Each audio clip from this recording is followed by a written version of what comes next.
சட்டமன்ற தேர்தல் வேறு, நாடாளுமன்ற தேர்தல் வேறு. ஆக இன்றைக்கி கடந்த காலத்தில் பார்க்கும்போது நாடாளுமன்ற தேர்தலில் அதில் உட்பட்ட சட்டமன்ற தொகுதியில் 2 தொகுதியை நாங்கள் ஜெயித்தோம். இப்போ 8 தொகுதி நாங்கள் ஜெயிச்சிருக்கோம். ஆக அனைத்து இந்திய அண்ணா திராவிட முன்னேற்ற கழகம் வளர்ந்து தான் வருது ஒழிய பின்னடைவு ஏற்படல. ஒரு சில தொகுதிகளை நீங்கள் சொல்கிறீங்க, அதையெல்லாம் சரி செய்யப்படும் எதிர்காலத்தில். ஒவ்வொரு தேர்தலும் மாறுபட்ட கருத்தாக இருக்குது. 2014 வேறு மாதிரி போட்டிக்கிட்டாங்க. அதுக்கு அடுத்த வருது 2019 வேறு, 2024 இப்படி மாறுபட்ட கூட்டணிலாம் மாறி மாறி அமைச்சிட்டு இருப்பாங்க. ஆகவே அந்தந்த தேர்தல் போது அந்தந்த தேர்தல் வருகின்ற பொழுது சூழ்நிலைக்கு தற்பவாறு வெற்றி தோல்வி அமையும். ஆகவே ஒரு கட்சி தோல்வி அடைஞ்சால் மறுபடி தோல்வி அடைஞ்சாலும் கிடையாது.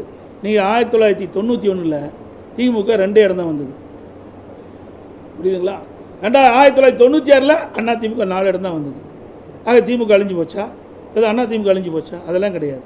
இதே பாருங்கள், 2014 திமுக தமிழகத்தில் ஒரு இடம் கூட நாடாளுமன்ற தேர்தலில் வெற்றி பெறல. இப்போ வெற்றி பெற்றுக்குல்ல.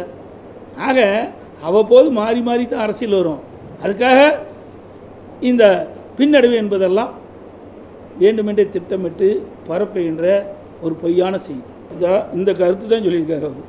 பார், பத்திரிகையில் தினத்தந்தி பத்திரிகையில் வந்திருக்குது. 6-6 அதிமுக பாஜக இணைந்து போட்டியிருந்தால் 14 இது மாதிரி கருத்து தான் அவர் சொல்லியிருக்காரு. வேறு எந்த கருத்தும் சொல்லலை.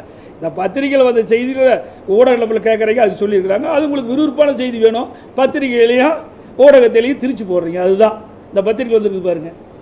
ஆக இதையெல்லாம் வச்சுக்கிட்டு தேவையில்லாத ஒரு கருத்தை வெளியிடுவது பொருத்தமாக இருக்குது. ஆகவே நீங்கள் ஊடகம் நம்ம பத்திரிக்கை என்னென்னலாம் பேசுகிறீங்க. 3ஆ போச்சு, 4ஆ போச்சு, 2ஆ போச்சு, ஓட்டு சதவீதம் 1% அதிகமாக இருக்குது. அதெல்லாம் பிரிஞ்சு போங்காட்டி தான் 1% கூடுதலாக வந்திருக்குது. தமிழ்நாட்டு மக்கள் விழிப்புணர்வு உள்ளவர்கள் எந்த சமயத்தில் எப்படி வாக்களிப்போ அப்படி வாக்களிப்பார்கள். 2026 சட்டமன்ற தேர்தலில் அனைத்து இந்திய அண்ணா திராவிட முன்னேற்ற கழக தலைமையில் அமைக்கப்பட்ட கூட்டணி பெரும்பான்மையான இடங்களில் வெற்றி பெற்று அதிமுக ஆட்சி அமைக்கும் என்பதை திடமாக சொல்லுங்கள். ரகுபதியெல்லாம் அதிமுக பேசுறது அருகதை கிடையாது. ஏன்னா அதிமுக வேட்டி மாற்றி கட்டிட்டு போனவர். அதிமுக அவருக்கு அடையாளம் காட்டப்பட்ட கட்சி அதிமுக கட்சி. அனைத்து இந்திய அண்ணா திராவிட முன்னேற்ற கழகத்துடைய தொண்டர்கள், நிர்வாகிகள், தலைமை அவர்களுக்கு ஒரு வாய்ப்பை கொடுத்தது. அமைச்சராக்குனாங்க, அடையாளத்தை காட்டினாங்க. அந்த அடையாளத்தை வச்சு தான் திமுகவுக்கு போய் எங்களை பற்றி பேசுவதற்கு அருகதை கிடையாது. இப்படித்தான் பல தலைவர்கள் வேண்டுமென்றே திட்டமிட்டு பேசிகிட்டு இருக்கிறாங்க. இன்றைக்கு கூட இன்றைக்கி நீங்கள் கேட்டதுனால சொல்கிறேன், இல்லை மற்ற கட்சியெல்லாம் தலையிடுறதில்லை. இன்றைக்கி அதிகமான வாக்கு வாங்கியிருக்கிறாங்கிறாங்க. என்ன அங்கே கோவையில் கிடையாது. ஏற்கனவே 2014 பாரதிய ஜனதா கூட்டணியில் சிபி ராதாகிருஷ்ணன் அவர்கள் 27 வாக்குகள் தான் வெற்றி வாய்ப்பு இழந்தார்.